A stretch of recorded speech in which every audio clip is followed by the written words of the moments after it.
그 교육부 발표 자료 중에 5페이지에 보니까 초중고 사교육 감소, 사교육 총액은 5.7%가 줄었다. 참여율은 4.3%가 줄었다. 그렇게 돼 있네요.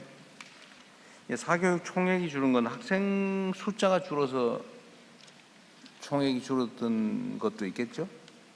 5페이지.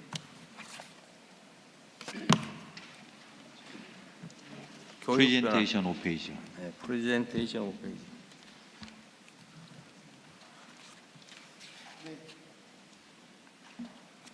이게 총액이 5.7% 전년 대비 줄었고 사교육 참여율도 4.3%가 줄었다고 돼 있는데 네.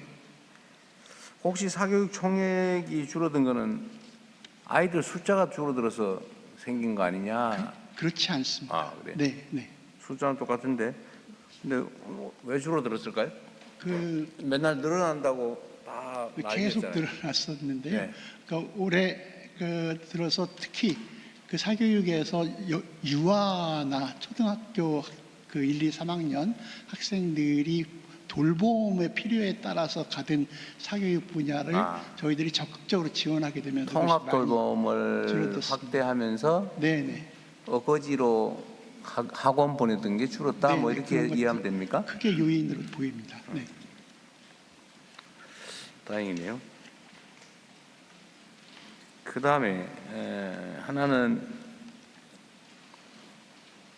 지금 이제 과거에는 하여튼 점수로 1등부터 지금 학생 수가 응시 인원 수가 연간 몇 명이나 됩니까? 학력고사 뭐 하여튼 이런 거 보는 수능 시험 말씀입니까? 약 45만 명 정도. 45만 명? 하여튼 이 45만 명을 1등부터 쭉 점수를 매겨가지고 하여튼 한 개 등수 차이 0.000 뭐 몇 점 이렇게 될 수도 있겠죠. 근데 이렇게 하는 거고 이제 등급제가 생겼잖아요. 1등급, 2등급, 3등급. 근데 같은 등급 안에는 점수 차가 있지만 같이 취급하는 거죠. 근데 이게 이제 그 전원을 등수를 다 매기는 거하고 등급을 매기는 거하고 이게 이제 등급을 매기면 입시 과열이 조금 줄어들 수 있는 거죠. 네, 그렇다고 보고 있습니다. 그 등급제를 도입한 취지는 원래 그런 건가요? 그 등수제로 안 하고 등급제를 도입한 이유는 뭐예요? 그 전체를 어디서 개인 40몇만을 등수로 하기는 아무래도 어려움이 있어서요. 그래서 이제 9등급제로 하다가 이 등급제를 5등급제로 하면서 조금 더 그나마 그러니까 경쟁을 좀 완화하려고 한 거겠죠. 그렇습니다. 네. 5등급인데 이걸 만약에 예를 들어서 2등급으로 한다. 또는 극단적으로 한 개 등급으로 했다고 하면 이제 등수가 의미가 없어지는 추첨제가 되는 거죠. 그렇게 되는 거잖아요. 그렇게 생각할 수 있습니다. 아니 이론적으로는 그렇지, 이론적으로. 네. 어쨌든 등급의 계급을 숫자를 줄이는 만큼 경쟁은 좀 완화되는 거죠. 네, 어쨌든 전체적으로 지금 이 새로운 사회 AI가 도입되는 AI. 아니 제가 보는 그 네. 단순히 제가 이론적인가 물어보는 거예요. 네, 네. 예를 들면 우리 입시제도가 과거에는 등수제로 하다가 등급제로 전환했고 등급이 어쨌든 9등급에서 5등급으로 줄었다는 거잖아요. 네. 그러면 예를 들면 상위 1등급이 예를 들면 이제 20%? 네. 20% 안에서는 그 성적 차이가 입시에 영향을 안 미치는 겁니까? 일단 수능 점수 자체로는 안 미치는데 안 미치는 거죠. 네. 다른 요소, 다른 건 빼고 그건 다른 평가를 것으로 빼고 판단하죠. 예. 점수 자체만은 네. 같은 등급이면 똑같이 취급하는 거죠. 네. 그렇죠. 네. 그러면 소위 그 실력을 구분하기 위해서 무지하게 어려운 문제를 한두 개를 넣잖아요. 소위 킬러 문항이라고 그럽니까? 네. 요즘도 이게 변별을 하기 위해서 어려운 문제를 넣죠, 시험에. 안 합니까? 교육 과정 안에서 낼 수 있도록 최대한 권장하고 있고 그런 의도적인 킬러 문항은 배제하는 것을 기본으로 하고 있습니다. 그러면 지금은 그 수능 시험에는 교과서 외에서는 안 나옵니까? 최대한 교육 과정에서 소화한 내용으로만 출제하도록 권장하고 있습니다. 예. 뭐 물론 이제 변형은 있겠죠. 예를 들어 똑같은 문제인데 네. 숫자를 바꾼다든지 그렇습니다.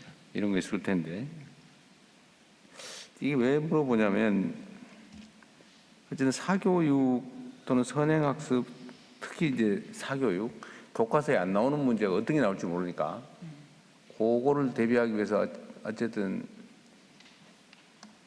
아주 고득점을 하기 위해서 그런 거는 지금은 그러면 많이 없어진 거예요. 제가 좀 교과서에 안 나오는 거 시험 문제 대비하기 위해서 네, 사교육 받는 건 없어진 거예요. 제가 좀 답변 올리겠습니다. 그 오지선다 객관식 시험을 치고 있고요. 이제 수능에서는 일부 영어 제외 국어 한문은 절대평가 등급제로 하고 있고 나머지 과목은 여전히 상대평가 표준 점수를 주고 있습니다. 주고 있는데 지금 수능이 32년간 시행되면서 기출 문제를 피하면서 정상적인 문제를 출제하는 데 한계에 봉착해 있습니다. 그래서 아주 이상한 문제들이 나왔다고 흔히 뉴스로 나오는 것이 그것입니다. 그래서 이제 이른바 상위권 변별력을 위해서 이른바 킬러 문항이라고 불리는 문제가 나오고 있고 완전히 해소됐다고 생각되지 않습니다. 현재 그래서 객관식 수능 시험을 계속할 것이냐의 문제는 깊이 한번 고민해 봐야 될 주제입니다. 근데 결국은 평가의 편의를 위해서 그러니까 오해받지 않고 평가 점수로 어쨌든 선별 기준, 변별력을 확보하려고 문제를 어렵게 내는 거잖아요. 네. 시험 문제 다니면 다 점수 네. 똑같아져 버릴 테니까. 네. 근데 그게 결국은 학생들을 위해서라기보다는 선발하는 측의 편의와 안전성을 위해서라고 보는 게 맞겠죠. 그런 측면이 있습니다. 그러니까 교육 당국이 이제 오해받지 않고 좀 확실하게 이제 칸을 치고 5등급이라도 어쨌든 나누고 이런 거를 하는데 혹시 의심을 받을까 해서 웬만하면 다 객관식으로 하고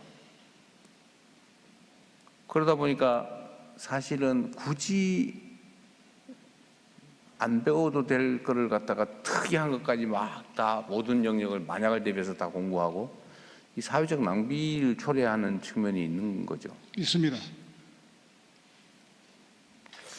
근데 이게 고민을 좀 해보자는 취지인데요. 지금은 학생들에게 과거에는 해답을 쓰는 능력을 주로 길러줬잖아요. 네. 뭐 이 닥치는 문제를 어떻게 풀 거냐. 근데 지금은 확실히 변했는데 질문만 하면 답은 사람보다도 뛰어난 사람보다도 프로그램이 훨씬 더 잘해주는 시대가 돼버렸잖아요. 네.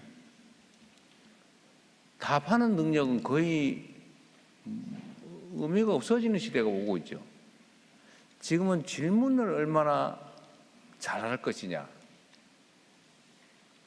특히 인공지능 좀 더 이제 나가서 앞으로 뭐 일반 인공지능 뭐 이런 게 곧 현실이 될 텐데 답하는 능력을 그냥 일반 능력을 기르기 위해서 답하는 능력을 테스트하고 또 그 테스트에 맞춰서 답하는 능력을 죽으라고 키우고 그것도 주관적 답도 아니고 객관식으로 제시되는 것 중에서 고르는 이거 초보 컴퓨터가 해도 쉽게 할 일이잖아요. 그죠? 네, 맞습니다. 앞으로도 계속 이렇게 할 거예요.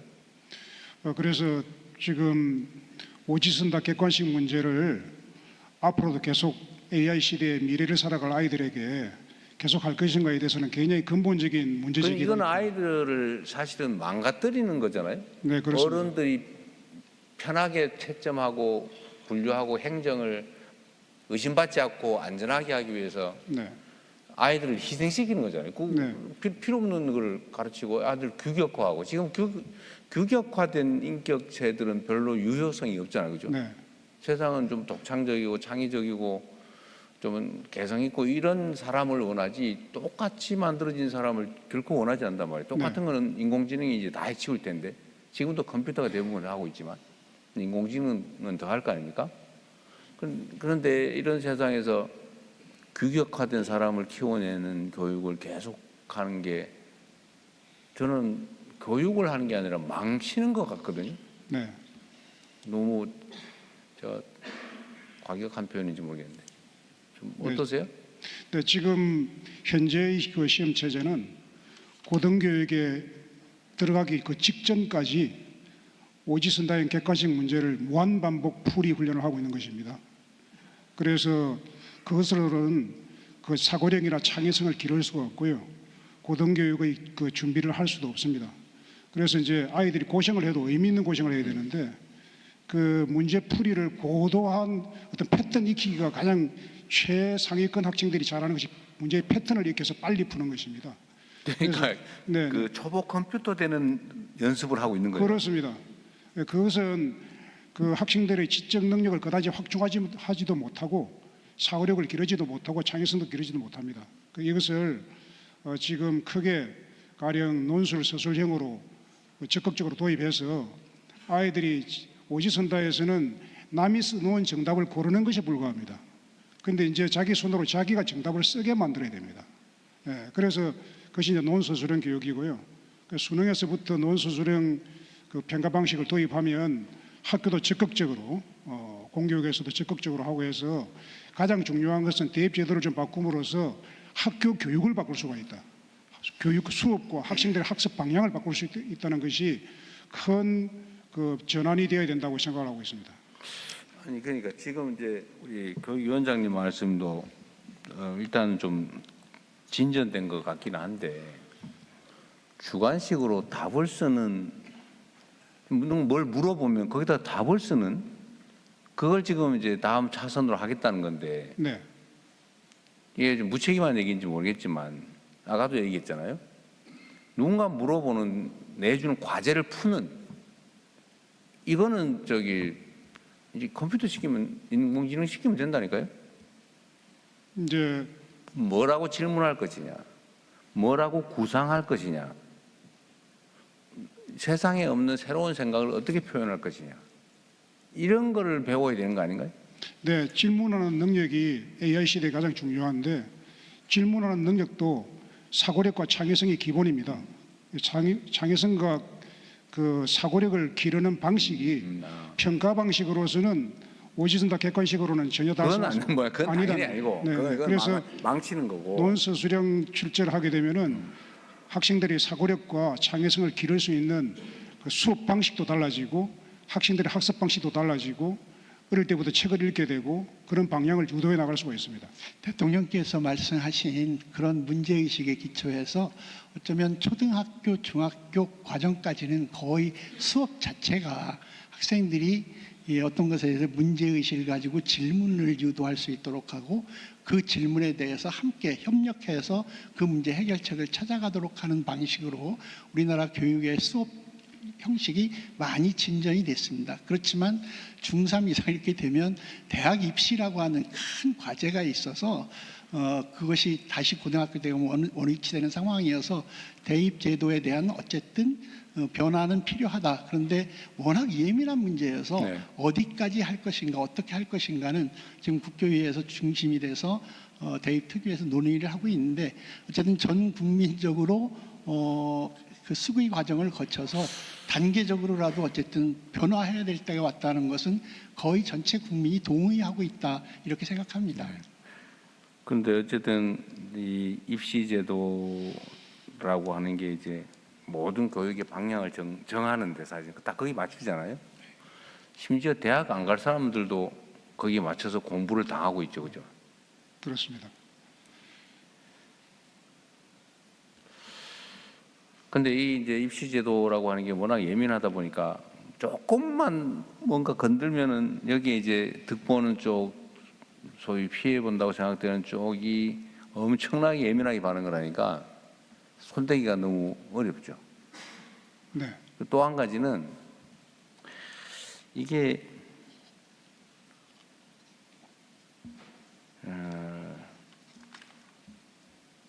선택의 여지가 없는 게 또 문제죠. 그러니까 모두가 오로지 대학 입시라고 하는 거에 맞춰서 대학별로 안 갈 사람까지도 그냥 쫙 거기에 맞춰서 고등학교뿐만 아니라 중학교, 심지어 초등학교까지, 어쩌면 그 이전에 유아교육까지. 네. 네, 이런 상태에서 지금 교육 그 입시 제도의 변화를 주려고 하면은 너무 어려울 것 같아요, 그죠? 이제 저는 사실은 그걸 별로 권장을 안 하는 쪽인데 사실은 네. 교육 제도, 입시 제도에 손대 가지고 칭찬받은 예가 없어요. 네. 잘하면 칭찬받을 수 있다고 생각합니다. 진짜요? 네. 너무 자신감 넘치는 것 같은데. 그동안의 그 입시제도 변화는 주로 그 유불리 조정, 각 대학 입시를 준비하는 그룹들이 있습니다. 뭐 고등학교 유형도 다르고 유불리 조정 등에 상당히 신경을 많이 썼는데요. 그것은 교육 내용을 변화시키는 힘이 없었습니다. 그런데 대학 입시 제도가 교육 내용을 변화시키는 힘이 있습니다. 수업도 바꾸고 학습 방식도 바꾸고 하는 힘이 있기 때문에 대학 입시의 그 힘을 이용해 가지고 교육 내용을 바꿀 필요가 있다. 대통령의 말씀처럼 대학 안 갈 아이도 대학 입시에 필요하면 그런 교육을 해야 되느냐 이런 말씀을 하셨는데 대학 안 갈 아이들을 생각한다면 더더욱 오지선다 객관식을 해서는 안 됩니다. 그건 당연하죠. 네네. 그런 아이들을 생각한다면 더더욱 사고력과 창의성을 기르는 뭔가 자기의 생각을 쓰는 그것을 계속 고도화해 나가는 교육을 해야 되고요. 그래서 여러모로 보더라도 어느 모로 보더라도 대입제도는 좀 크게 그 평가 문항 방식이 좀 바뀌어야 된다. 그렇게 생각하고 있습니다. 네, 어쨌든 뭐 이 정도 하시고요. 뭐 저도 답은 없습니다. 답은 없는데 답답한 건 사실이에요. 그러니까 매우 상태로. 어려운 과제이지만 지금 이제는 그 AI 시대로 전환하고 있는 시대에 어렵고 힘든 과제이지만 반드시 해야 될 과제라고 생각하고요. 그래서 그 우리 국민주권 정부 시대에 국교유학교육부가 손잡고 어쨌든 국민들께 최대한 좋은 방안을 마련해서 제안하면서 방향이라도 확실하게 잡는 것이 이 시대 저희들의 과제라고 생각하고 있습니다.